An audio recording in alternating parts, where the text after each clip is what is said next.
is responsible for foreign military sales, foreign military financing, and working with our partners around the world on security assistance and security cooperation. And for example, we've just really expanded our cooperation with Mexico on peacekeeping training. Okay, and Mexico stepped forward to be willing to do more peacekeeping activities outside of Mexico. So that's a whole area. Border security. We talked a lot this morning about all the cooperation we have going on to enhance border security, both on your southern borders and the northern borders. So it's a wide-ranging definition. Okay, let me start. Here we go. 5, 4, 3, marcando tiempo. 2, 1. Welcome back to Imagen News. I'm Ana Salazar. We're broadcasting from our studios in Mexico City. I want to remind you we have an English-speaking news site, www.mexicodailyReview.com.mx, where we provide you on a daily basis information, news, analysis about what's going on in Mexico in English. Once again, www.mexicodailyReview.com.mx. And our Twitter account is @MexicoDaily. And when there is breaking news in Mexico, which happens almost every day, probably your best bet is to go to @MexicoDaily. And what we do is we start tweeting, sending out information as to what's going on in Mexico in English. We're going to pause today, and we're not going to talk about the elections. We're not going to talk about the Mexican economy.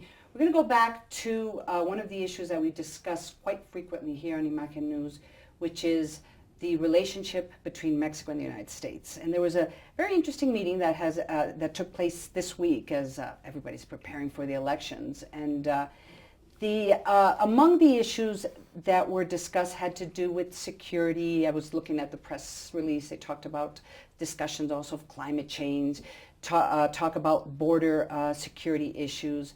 And in representation of the United States was the Undersecretary for Arms Control and International Security, Rose Gottemoeller, who is joining us today. Welcome to the show. Thank you so much for having me. It's a pleasure. You know, it's great to talk to you because, you know, we focus so much on the bilateral relationship on probably 3 issues: drugs, thugs, and immigration. And it's interesting to see someone like you here in representation of the United States, because you're talking about bigger issues, big security issues. And I could see some of my colleagues here in Mexico kind of screaming headlines if they didn't understand what you do, but they would say the representative of the United States for weapons of mass destruction is having discussions with the government of Mexico. And of course, you know, everybody would create all this kind of, you can imagine what everybody would be thinking about that. What are you doing in Mexico? What are the issues being discussed? It's an absolutely great question, and I wanted to start out by saying that Mexico and Mexican diplomats have been leaders in the nonproliferation regime for decades. The Nonproliferation Treaty, which just completed its review conference in New York, is 45 years old this year, and for many of those years, Mexico has played a leading role as a non-nuclear weapon state in ensuring that the goals of that treaty are really always before us, and that we are always working to implement those goals. That is to ensure that nuclear weapons don't get proliferated around the world. It's to make sure that the nuclear weapon states steadily disarm, get rid of their nuclear weapons, and it's to ensure that all countries who have peaceful nuclear power programs, including Mexico, have access to so-called peaceful nuclear technologies, not only for civil nuclear power programs, but also for medical purposes, for industrial, agricultural purposes. So it's a very wide-ranging agenda, and Mexico has been a leader right at the center of it. And for all of these years, we've considered Mexico to be a great partner. But what is Mexico's role? And I believe also Canada was also represented at this meeting. So this is kind of like a NAFTA, the regional partners getting together to talk about security. But what is the role of Mexico? Because, I mean, in terms of supporting the United States in the multilateral forums, are there concerns of proliferation in Mexico? I mean, it's fascinating. Do you want the to truth? See you here. What's the truth? The truth. The truth is that Mexico is always on our case. And we are, of course, a nuclear weapon state under the Non-Proliferation Treaty, and Mexico is a moral driving force in the Non-Proliferation Treaty to push every meeting to ensure that the nuclear weapon states are working as hard and as fast as they can to get rid of their nuclear weapons. So I have to say it's not always an easy relationship, but again, we consider Mexico great partners. It's the same with the Canadians. Now, a little bit different because Canada is a member of the NATO alliance, and with our European colleagues, there are many concerns about ensuring the security of Europe partially through what we call the extended deterrence relationship. And a facet of that relationship, of course, includes our nuclear arsenal, our nuclear capabilities. So there are differences, of course, between how we interact with Mexico and Canada, but all three of us work very closely together in these regimes. One of the issues that was discussed, which was a very hot topic in Mexico for decades, and finally there was legislation that now allows the Mexican Army or Mexican Armed Forces or Mexicans to participate in peacekeeping operations. Doesn't necessarily have to be soldiers, for example. Where are the discussions right now? Has that moved forward? It's definitely been moving forward, and we really are very appreciative of Mexico's decision to become more active in international peacekeeping. And I understand that there have been some recent activities that have taken Mexican peacekeepers abroad. I think that's very, very good. Where we are cooperating is helping to train, helping to prepare Mexican soldiers for taking part in peacekeeping operations, but we also appreciate the work that Mexico itself is doing and the Mexican Armed Forces are doing to prepare indigenous training capabilities. So, we become involved in programs like Train the Trainers to ensure not only that we're providing training, but that in future Mexican Armed Forces representatives can be trainers as well. You've heard the reactions. You know at least domestically, there was a lot of criticism that came out from different sectors that the Mexican Army or Marines may be participating in peacekeeping operations outside of Mexico. Well, is it your sense that there is now that willingness to send soldiers and Marines to participate, or are they just talking about civilians? No, it's my impression that the Mexican government has made a very deliberate and careful decision to go in a kind of careful way and first providing, for example, some staff officers some advice and that type of thing, not jumping into it both feet forward, but taking some very careful steps to bring Mexico forward to participate in international peacekeeping. So I think my perception is it's a responsible approach to this matter, and understanding your own political views inside Mexico on this, I think a deliberate approach probably makes good sense. Security is kind of this big, broad term that is understood very differently in different parts of the world. When you ask about security, Rose, here in Mexico, they'll talk about drug trafficking, Absolutely. They'll talk about thugs, they'll talk about organized crime. But from the U.S., why don't we just lay it out for our audience? When the U.S. talks about security, what is the U.S. talking about? Well, the United States is talking about wide-ranging relationships across the globe with allies and partners to ensure stability and really to ensure that countries can grow and prosper and can become healthy parts of the international system in terms of their economic development. And of course, in our case, we're always concerned about political development, the development of democracy, human rights, etc. So I think about security as providing the basic fabric of stability that allows all of that good development to take place.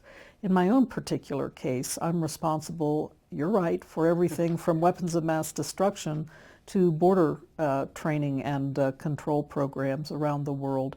In the case of our nuclear non-proliferation and disarmament policy, for example, I was the chief negotiator for the so-called New START treaty with the Russian Federation, which is reducing and eliminating nuclear weapon systems between the United States and Russia. But we also last year had a big project to get chemical weapons out of Syria and to ensure that in that terrible civil war in Syria, chemical weapons will not be falling into the wrong hands. Now, we still have problems with use of chlorine in Syria that we're concerned about, but we do both big projects of that kind, but we also focus in on providing what is called export control and border security assistance. And some of these programs have been very successful, working together with Mexico to enhance and strengthen both the southern border and also at the northern border. When I listen to you describe your responsibilities, that's why it's extraordinary to have you here in Mexico and participate in a trilateral meeting where also the Canadian government was represented. It's always been interesting to try to figure out where do these three countries coincide on these issues, because it just seems that because of this definition of security is so different in Mexico than in the United States and probably in Canada. Where is this coincidence? I think we have always been enthusiastic and very responsible partners in the nuclear nonproliferation treaty regime. And the regime is really designed to prevent the emergence of nuclear weapon states all over the world. If everybody's pointing nuclear rockets at each other, sooner or later one of them is going to be used, and it could be sooner rather than later. So the Nuclear Nonproliferation Treaty for the past 45 years has put significant barriers in the way of that kind of proliferation. And we, the Canadians and the Mexicans, have always been right at the center, right at the heart of that regime, working together to continue to strengthen it. Now, our roles are different because we are a nuclear weapon state under the Non-Proliferation Treaty, Mexico a non-nuclear weapon state, and Canada a non-nuclear weapon state, but allied in the NATO alliance to us. So there are various nuances as to how we participate, but I would say in general we are able to work together quite well, cooperatively, to try to make a difference on this proliferation problem. Before this interview ends, I have to ask you about the border issues, which is clearly one of the priorities between both countries. And throughout the years, at least, I've seen how these issues have transformed. At one point it was, well, people will continue to cross from Mexico into the United States, but as long as it doesn't become a huge problem, the United States allowed that, and Mexico in many ways encouraged that. Yes. Then we had the September 11, 2001, and there was huge concern as to who could be potentially crossing from Mexico into the United States. And there, of course, there was these outcries from Mexico because the United States building these huge walls to separate countries. And then there was a lot of talk about technology maybe being an answer to this. Where are we right now? Well, obviously a lot of cooperation goes on, everything from the hardware side to the software side. And the software side, to my mind, includes a lot of the joint training that we do together to make sure that not only the border guards but customs control people all have a high standard and are able to perform up to international standards indeed. My programs are special because, again, we're concerned about weapons of mass destruction and radiological devices. So we do a lot to train customs and border people to be able to use handheld monitors to prevent a radioactive device, that somebody stole from a hospital, from getting across a border and being exploded in a dirty bomb. Which has been making a lot of news lately, here, since there's been I know. 2 or 3 very specific incidents of that happening. There have been, but again, I want to say, I know there was just an event in April, but the Mexican government had a great response. They turned around a response very quickly, got on top of it, and we're really quite good at communicating with their international partners too. So it pays off to have this kind of very intense cooperation. Well, there you go. Anything specific that was agreed to during these meetings that you can share with our audience? I can say that we agreed that we need to stay in close touch going forward now, because we will continue to hear a lot of arguments about what should happen with the Nuclear Nonproliferation Treaty regime. I fear some states are tempted to head the other way, head for the door, so to say. So the three of us agreed we need to continue our close partnership to ensure that it remains healthy. A couple weeks ago, our newspaper needs to know, a couple weeks ago. the Islamic State hizo una declaración en la que dijo stated que that ya tiene la they capacidad have the ability para to traficar armas traffic in arms de Pakistán from Pakistan hasta to México Mexico para pasar a Estados Unidos. in order to then take these arms into the United States. Ellos ven esta amenaza real. Is this a real threat? Well, I'm not going to comment on this specific incident because I don't really know anything about it, to be quite honest. But I will say that we have a continual worry about arms trafficking and what is happening in the region with the Islamic extremists, the so-called ISIL groups, that they are both themselves acquiring serious advanced weapons, but are also contributing to arms trafficking in a way that could come back to affect our allies in Europe, our allies and partners in Europe, and eventually, yes, here in the Northern Hemisphere as well. And so it is a consistent worry, and it's one that we are spending a lot of time, a lot of time and energy combating. Ellos tienen indicios de Do you que have el any Estado indication Islámico ya that tenga armas nucleares. is there any indications that the Islamic State has nuclear weapons? They have expressed aspirations, but no. No. Ya. Y por otro lado, en otro tema, Estados Unidos está negociando un acuerdo antinuclear con Irán. The United States is negotiating a nuclear agreement with Iran. Este acuerdo tendrá And que this estar agreement listo needs to be ready fin de mes. by the end of the month. ¿Cómo van las negociaciones? How are these ¿Se negotiations? cumplirá? Y Where si are el we right accidente now? que tuvo el secretario Kerry no If the accident esa Secretary negociación. Kerry had, was that going to be a problem? I have heard from Secretary Kerry that he is ready to continue to be involved in the negotiations, even from his hospital bed. He is, we call him irrepressible. That is, he may have a broken leg, but he is continuing with all his responsibilities. He was even, right after he broke his leg, within an hour, he was emailing already. So he will continue to be fully involved in the negotiations, even if it takes, something like a televideo link or something like that, but he will continue to be involved in the negotiations. And of course, we have an excellent team headed up by our Undersecretary for Political Affairs, Wendy Sherman, her name is. So as far as we can tell, there are intense negotiations going on now, and they will continue until the end of the month, I think. We have no expectation that the negotiations will continue beyond the end of the month, so we think we will be finished.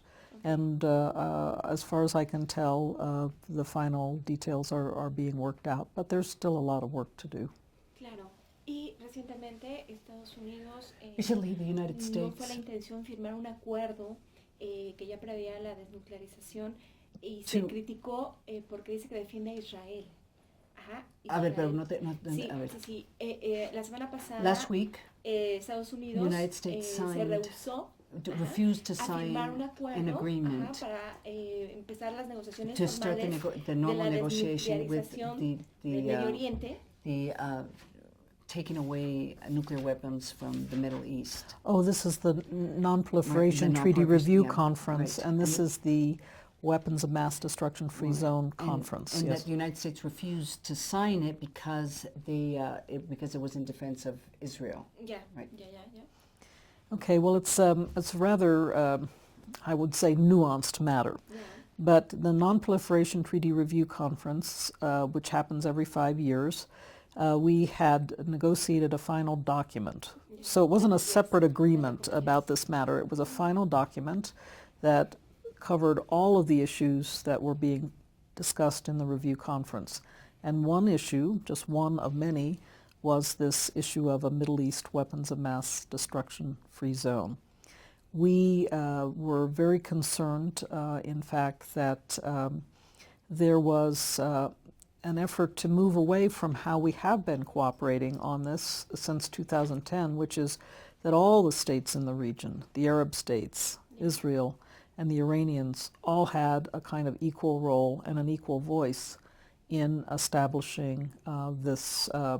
It's really a conference we want to hold first. Before we go any farther than that, it was just to hold a conference. So that was the problem at this review conference. There was an effort by some parties, some states, to say, well, it doesn't have to necessarily be agreed by all the states in the region. And so to our mind, this was not going to be a good way to proceed. You look at different treaties of nuclear weapons-free zones around the world, and the Treaty of Tlatelolco was the first negotiated not too far from here. And that was all the states in the region agreed among themselves, slowly, it took a long time, but they were the ones who organically agreed on this treaty. And that's what has to happen in the Middle East, too. It can't be one group of states trying to dictate to another state or another group of states. So it's complicated. You see, there's some nuances there, but it wasn't that we refused to sign an agreement. It was that we did not join consensus on the final document for this review conference. Pero, ¿qué se esperaría de Estados Unidos What's going to happen en la now próxima reunión de with the United Naciones Unidas States? sobre desarme? In what's going to happen with the United States, or what will be the United States position in the next meeting at the United Nations? We are going to continue pressing forward on disarmament, non-proliferation, and peaceful uses. We actually thought that the final document from the review conference, even though it was not agreed in the end, provides a good foundation for moving forward. So we want to continue to cooperate. And by the way, we want to continue to cooperate on establishing this Middle East Weapons of Mass Destruction Free Zone conference too. So we are looking for ways also to move that issue forward. So I was sad, frankly, that we didn't gain consensus, but I see that we can also, we say in American English, I don't know if you have an expression, making lemonade out of lemons. Hacer limonada de los limones, o sea, sacar algo bueno. So we think we can find some good results even from this outcome. Okay, perfecto. ¿Es todo? Eso. Let me just, I think I have everything I need.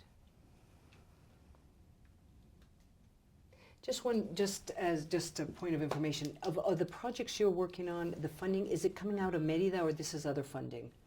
We have national, some national programs basically that come through my offices in the Department of State. So it's part of the State Department budget to provide assistance, as I mentioned, export control and border security training and cooperation and some of these. Training, is the training coming out of it's coming out of your budget or? Yes, but there are a lot of programs we're just one. You mentioned some of the other border work that's being done. Our Department of Homeland Security has big programs, and Commerce Department, Defense Department, but we work together with all of them. Okay. Our emphasis is really on things like preventing radiological devices from getting across the border. So that's where we put a lot of. What would be very interesting is someday to be able to write or even describe how this all works. If at one point you hear there's information that for example the last event, a truck disappeared, it is reported in, and then how what happens then? I'm trying to understand how they're doing the coordination process here, and some of it is really good, some of it is oh my God. But I'm trying. Where I don't understand is that where does this link to the United States and to other partners? That part is somewhat confusing. I don't know if it can be made public, but it would be very interesting to see how this all links. Well, I suppose a good place to start would be with your radiation authority, to talk to them, the Nuclear and Radiation Authority. Frankly, I know there's some kind of a notification process that goes on, and how exactly it works, I don't know. Okay. Great. Thank you so much. Thank you. My pleasure. We took more I of will your give you time. both my card.